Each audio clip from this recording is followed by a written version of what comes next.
दिन सदन में होनी होती है गंभीर मुद्दों पर चर्चा, उसी दिन लोकसभा से गायब क्यों हो जाते हैं राहुल गांधी? निगाहों से देख रहे होते हैं। एक तरफ प्रधानमंत्री मोदी ने लोकसभा में वंदे मातरम पर लगभग 1 घंटे का भाषण दिया, तो वहीं कांग्रेसियों की निगाहें राहुल गांधी को तलाश रही थी। अध्यक्ष जी, जो वंदे मातरम 1905 में महात्मा गांधी को नेशनल एंथम के रूप में दिखता था, देश के हर कोने में, हर व्यक्ति के जीवन में जो भी देश के लिए जीता जानता, देश के लिए जागता था, उन सब के लिए वंदे मातरम की ताकत बहुत बड़ी थी। वंदे मातरम इतना महान था, जिसकी भावना इतनी महान थी, तो फिर पिछली सदी में इसके साथ इतना बड़ा अन्याय क्यों हुआ?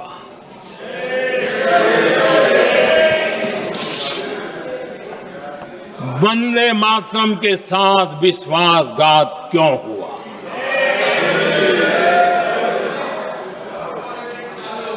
ये अन्याय क्यों हुआ? वो कौन सी ताकत थी जिसकी इच्छा खुद पूज्य बापू की भावनाओं पर भी भारी पड़ गई? एक तरफ प्रधानमंत्री मोदी ने वंदे मातरम का इतिहास, इसकी जरूरत, इसका उपकार बताते हुए लंबा चौड़ा भाषण दिया, तो वहीं राहुल गांधी गायब थे। प्रधानमंत्री के भाषण के बाद सदन में गौरव गोगोई ने पक्ष रखा और कई तरह के सवाल उठाए। राहुल गांधी कहां गायब रहे? ये सवाल हर किसी के जहन में है कि राहुल गांधी कहां थे, क्योंकि ये कोई पहली बार नहीं जब राहुल संसद से इम्पोर्टेंट डे गायब रहे हो। बहुत ज्यादा पीछे नहीं जाते, हाल फिलहाल के कुछ महत्वपूर्ण मुद्दे आपको बताते हैं जिन पर चर्चा के दौरान राहुल या तो संसद में मौजूद नहीं थे या फिर अपनी बात रखने से बचते हुए नजर आए। मणिपुर हिंसा पर चर्चा। जब लोकसभा में मणिपुर हिंसा के मुद्दे पर महत्वपूर्ण चर्चा हो रही थी, तब बताया गया कि राहुल गांधी संसद में मौजूद नहीं थे। बीजेपी नेताओं ने विपक्ष के नेता राहुल गांधी की अनुपस्थिति को लेकर उन पर निशाना साधा। ये आरोप भी लगाया गया कि गंभीर राष्ट्रीय मुद्दे पर चर्चा के दौरान वो सदन में मौजूद नहीं थे। वक्फ संशोधन विधेयक पर बहस। लोकसभा में जब वक्फ संशोधन विधेयक पर तीखी बहस हो रही थी, तब राहुल गांधी को लेकर अलग अलग दावे किए गए। एक दावे में कहा गया कि वो उस दिन भी गायब थे, जबकि बचाव में ये भी आया कि आए तो थे, बोले कुछ नहीं। बीजेपी ने राहुल गांधी और प्रियंका गांधी वाड्रा की अनुपस्थिति की आलोचना की थी। बीजेपी ने उन पर मुस्लिम समुदाय की उपेक्षा का आरोप भी लगाया था। हालांकि बीजेपी के कुछ नेताओं ने यह भी प्रतिक्रिया दी थी कि नेता प्रतिपक्ष होने के बावजूद राहुल गांधी ने इस विधेयक पर बोलना जरूरी नहीं समझा। इसका मतलब ये है कि वो उपस्थित तो थे, लेकिन बोलने से बचे। संसद के सत्रों में कम उपस्थिति। रिपोर्ट के मुताबिक और बीजेपी के बयानों के मुताबिक कई सत्रों जैसे मॉनसून सत्र, शीतकालीन सत्र में राहुल गांधी की उपस्थिति कम ही रही है। राहुल पर आरोप लगता है कि जब रक्षा, विदेश नीति और आर्थिक जैसे गंभीर राष्ट्रीय मुद्दों पर बहस चल रही होती है, तब वो अक्सर अनुपस्थित रहते हैं। आरोप तो ये भी है कि ऐसे मौकों पर अक्सर वो विदेश में होते हैं या फिर अन्य गतिविधियों में व्यस्त रहते हैं। महत्वपूर्ण राष्ट्रीय कार्यक्रमों में गैर मौजूदगी। राहुल गांधी की अनुपस्थिति कभी कभी दूसरे महत्वपूर्ण राष्ट्रीय आयोजनों से भी जुड़ी रही है। स्वतंत्रता दिवस समारोह में लाल किला पर उनकी अनुपस्थिति को लेकर कई सवाल उठे थे। बीजेपी नेताओं ने आलोचना की थी और इसे राष्ट्रीय उत्साह का अपमान बताया था। विदेश यात्राएं। जब संसद का सत्र चल रहा होता है या देश में कोई बड़ा राजनीतिक या संसदीय घटनाक्रम होता है, तब भी उनकी विदेश यात्राओं को लेकर सवाल उठा दिए जाते हैं। ये आरोप लगाया जाता रहा है कि महत्वपूर्ण समय वो अक्सर देश से बाहर चले जाते हैं। अब देखिए, पार्टी कारणों से या फिर किसी दूसरे कारणों से कोई सांसद संसद में उपस्थित रहे या ना रहे, ये उसका अपना फैसला हो सकता है, लेकिन ये महज इत्तेफाक है या फिर सोची समझी रणनीति कि बार बार चिल्लाएंगे, सवाल उठाएंगे, लेकिन जवाब लेने संसद नहीं जाएंगे, तो फिर ऐसे कैसे चलेगा जी।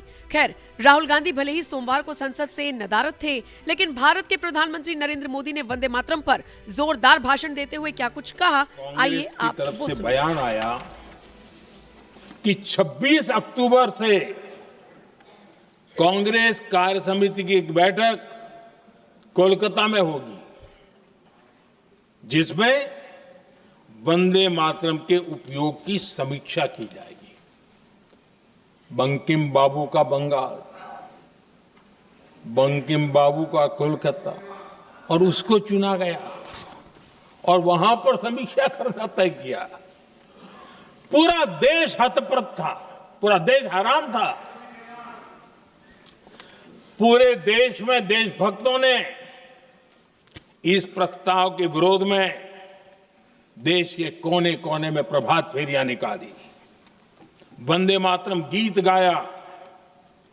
लेकिन देश का दुर्भाग्य कि 26 अक्टूबर को कांग्रेस ने वंदे मातरम पर समझौता कर लिया।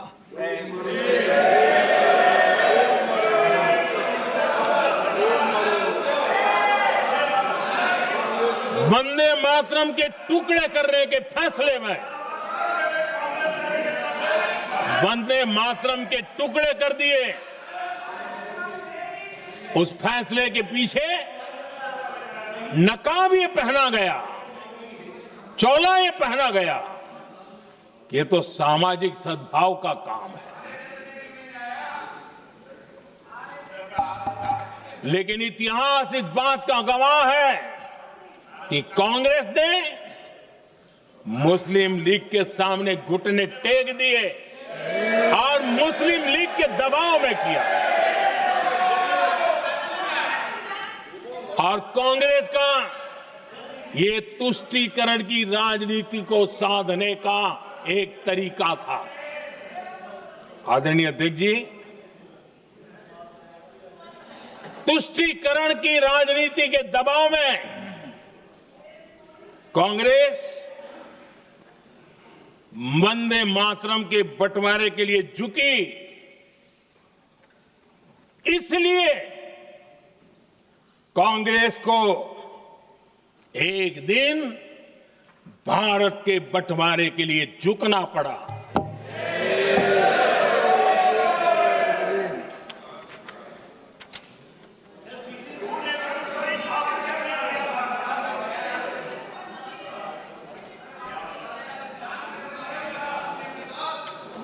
मुझे लगता है कांग्रेस ने आउटसोर्स कर दिया है।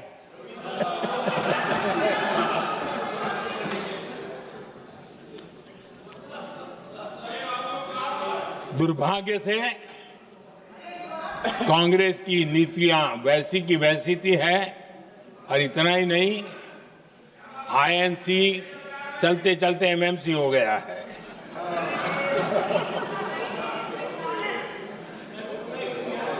आज भी कांग्रेस और उसके साथी और जिन जिन के नाम साथ कांग्रेस जुड़ा हुआ है, सब वंदे मातरम पर विवाद खड़ा करने की कोशिश करते हैं।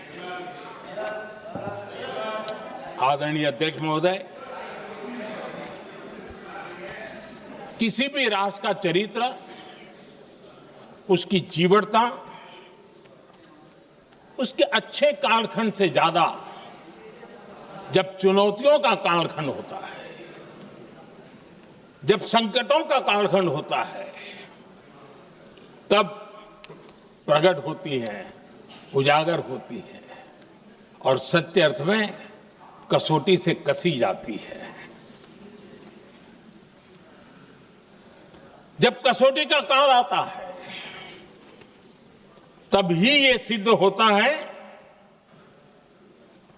कि हम कितने दृढ़ हैं, कितने सशक्त हैं, कितने सामर्थ्यवान हैं।